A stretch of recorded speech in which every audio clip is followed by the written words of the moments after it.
Hello, welcome to Tej education साथियों। Computer विषय का आज तीसरा प्रैक्टिस सेट हम आपको याद करवाने वाले हैं और इसमें 25 प्रश्न रहेंगे। आपका स्कोर क्या रहेगा ये आपको लास्ट में ज़रूर कमेंट करना है।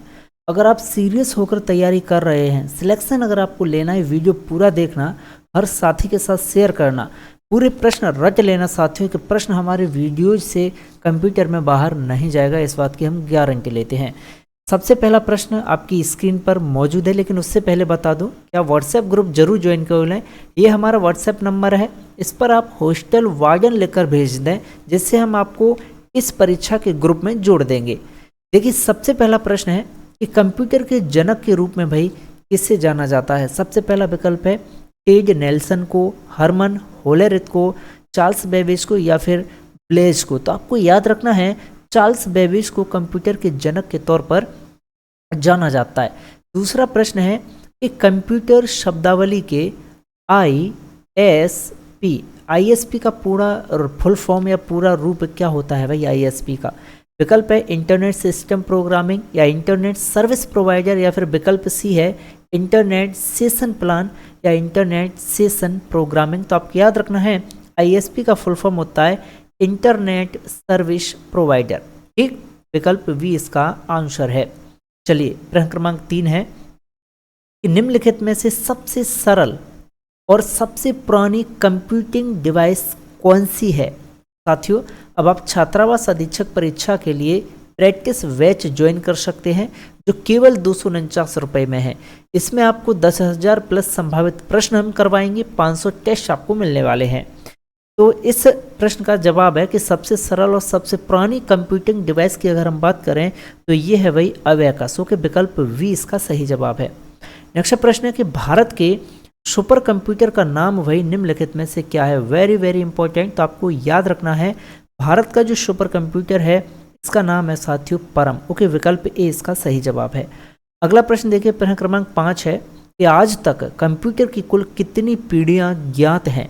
2 पीढ़ी, 3, 4 या 5। तो आप याद रखें आज तक कंप्यूटर की 5 पीढ़ियां ज्ञात हैं। ठीक, नेक्स्ट प्रश्न है डॉट मैट्रिक्स इसका एक प्रकार होता है भाई डॉट मैट्रिक्स। तो आप याद रखें डॉट मैट्रिक्स जो है प्रिंटर का एक प्रकार होता है। ठीक है, तो सबसे पहला मॉडल प्रैक्टिस पेपर हमने करवाया था, उसमें ये प्रश्न था।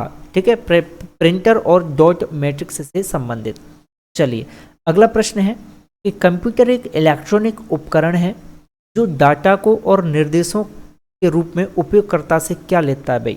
जो डाटा और निर्देशों के रूप में उपयोगकर्ता से इनपुट लेता है। क्या लेता है भाई, इनपुट लेता है। ओके, विकल्प वी इसका सही जवाब है। अगला प्रश्न है निम्नलिखित में से कौन सी एक इनपुट डिवाइस नहीं है। देखिए, कीबोर्ड के द्वारा तो कंप्यूटर को इनपुट दिया जाता है। प्लॉटर ये भी साथियों क्या होता है, ये भी एक जो है इनपुट डिवाइस होती है। लाइट पेन के द्वारा भी जो है इनपुट दिया जाता है, लेकिन इनपुट डिवाइस जो नहीं है स्कैनर है। ओके, प्लॉटर तो एक क्या होता है प्रिंटर का प्रकार होता है। प्लॉटर क्या होता है, प्लॉटर जो है साथियों प्रिंटर का ही एक प्रकार होता है। विकल्प सी इसका सही है, बहुत बड़ा प्रिंटर होता है। ठीक है, प्लॉटर, तो ये इसका सही जवाब है।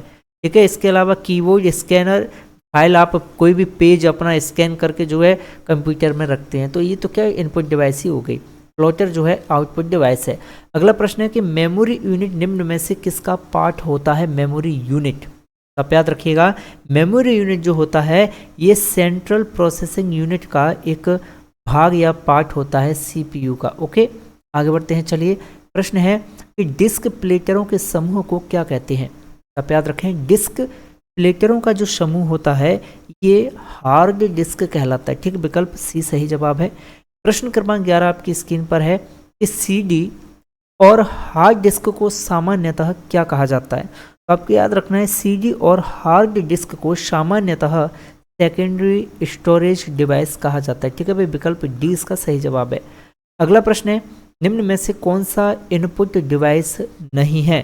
फिर से वही प्रश्न, तो भाई इनपुट डिवाइस इसमें नहीं। देखिए, माउस के द्वारा इनपुट दिया जाता है, माइक्रोफोन के द्वारा इनपुट दिया जाता है। आप जो कुछ बोलते हैं वो कंप्यूटर में जो है जाएगा, रिकॉर्ड होगा। ठीक है, अगर आपको रिकॉर्डिंग करनी है, किसी से बात कर रहे हैं तो माइक्रोफोन लगाकर आप किसी से बात कर सकते हैं, इसके माध्यम से आपकी आवाज़ जाएगी। जॉयस्टिक एरोप्लेन वगैरह में होता है, इसके माध्यम से जो है कंट्रोल किया जाता है, ठीक है।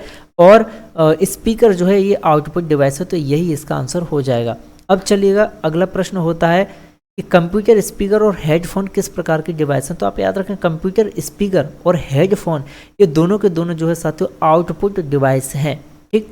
नेक्स्ट प्रश्न है कि ALU का पूरा रूप क्या होता है भाई। ALU का तो आपको याद रखना है ALU अर्थमेटिक क्या होता है भाई। ALU का फुल फॉर्म बताइएगा, सबको कमेंट भी करना है। तो अर्थमेटिक लॉजिक यूनिट, कितने लोग कह रहे हैं भाई बताइएगा।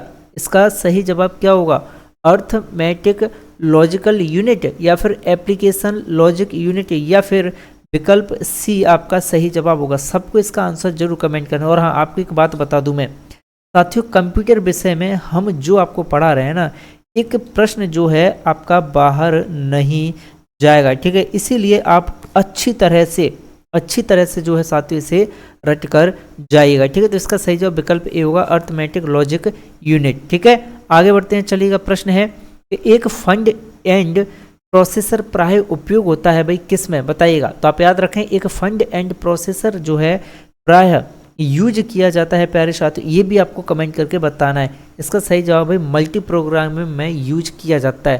साथियों ऐप जरूर डाउनलोड कर लेना, प्रैक्टिस बैच अगर आपको ज्वाइन करना है। अगला प्रश्न है कि निम्न में से कौन सा एक यूटिलिटी प्रोग्राम का उदाहरण नहीं है। यूटिलिटी प्रोग्राम तो आप याद रखें यूटिलिटी प्रोग्राम का उदाहरण नहीं है साथियों MS एक्सेल इनमें से। प्रश्न है कि सॉफ्टवेयर के बारे में निम्नलिखित में से कौन सा कथन सही है। सॉफ्टवेयर के बारे में तो आप याद रखें सॉफ्टवेयर के बारे में सही कथन है कि इसे छुआ नहीं जा सकता भाई सॉफ्टवेयर को। प्रश्न है कि MS वर्ड में कौन सी टूल का उपयोग पर्यायवाची और विलोम शब्दों के लिए किया जाता है। तो MS वर्ड में पर्यायवाची और विलोम शब्दों के लिए यूज किया जाने वाला जो टूल है वो है साथियों थेसोरस। कौन सा है, थेसोरस, ओके। अच्छे से याद रखना, कठिन है, थेसोरस, ओके। प्रश्न के ओपन ऑफिस प्रेजेंटेशन के किस कैप्शन में हाइड स्लाइड पाया जाता है।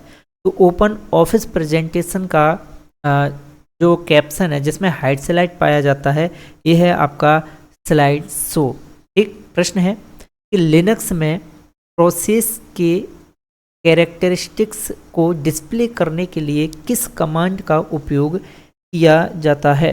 आप याद रखिएगा इसमें यूज किया जाता है PS कमांड का। नेक्स्ट प्रश्न है कि MS वर्ड में निम्न में से कौन सी कुंजी संपूर्ण वर्ड को डिलीट करने के लिए यूज की जाती है। तो संपूर्ण वर्ड को डिलीट करने के लिए यूज किया जाता है भाई कंट्रोल के साथ डिलीट बटन का। अगला प्रश्न है कि मानों या फिर वैल्यू को जल्दी से ज्ञात करने के क्रम में डेटा को रीअरेंज करने के लिए कौन से टूल का भाई यूज किया जाता है। तो आप याद रखें सॉर्ट टूल का। अगला प्रश्न है कि एक स्प्रेडशीट में रो और कॉलम होते हैं, प्रत्येक रो और कॉलम प्रतिच्छेदन एक क्या बनाता है जिसमें आप डेटा दर्ज कर सकते हैं। तो यह साथ एक सेल बनाता है। क्या बनाता है, एक सेल बनाता है। प्रश्न क्रमांक 24 है URL संक्षिप्ताक्षर किसे दर्शाता है भाई। URL का फुल फॉर्म आपको बता देना। तो आप याद रखें URL का फुल फॉर्म होता है यूनिफॉर्म रिसोर्स लोकेटर, ठीक है भाई।